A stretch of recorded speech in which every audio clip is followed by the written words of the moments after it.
నేను మీ ఆలివ్ మిఠాయి దొరరాజుని. త్వరలో దీపావళి రాబోతుంది. దీపావళి అనగానే గుర్తుకొచ్చేది మొట్టమొదట మిఠాయిలు. ఈ దీపావళికి మిఠాయిలు ఎవరికి ఇస్తున్నారు? మీ బంధుమిత్రులకి ఇస్తున్నారా?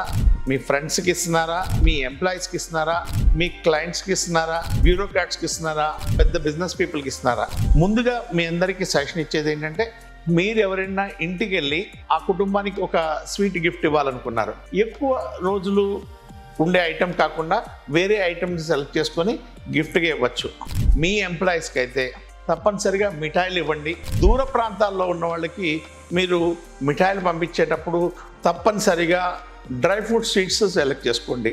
బ్యూరోక్రాట్ దగ్గరికి వెళ్తున్నారు, లేదంటే ఒక పెద్ద బిజినెస్ మ్యాన్ దగ్గరికి వెళ్తున్నారు, కార్పొరేట్ ఎంప్లాయీస్కి ఇస్తూ ఉంటారు, లేకపోతే కార్పొరేట్ క్లయింట్స్కి ఇస్తూ ఉంటారు. తప్పనిసరిగా ఇలాంటి వాటికి మీరు డ్రై ఫ్రూట్నే సెలెక్ట్ చేసుకోండి. ప్రతిసారి షాప్కి వెళ్ళినప్పుడు నా అవసరం ఇది, దీనికి నేను ఏం చేయగలను అనేది మీరు అడిగి ఇవ్వగలిగితే కనుక చాలా బాగుంటుంది. కార్పొరేట్ గిఫ్టింగ్ మీరు కనుక ఇస్తూ ఉంటే ఒక 5 రోజుల ముందు వాళ్ళకి అందజేయండి.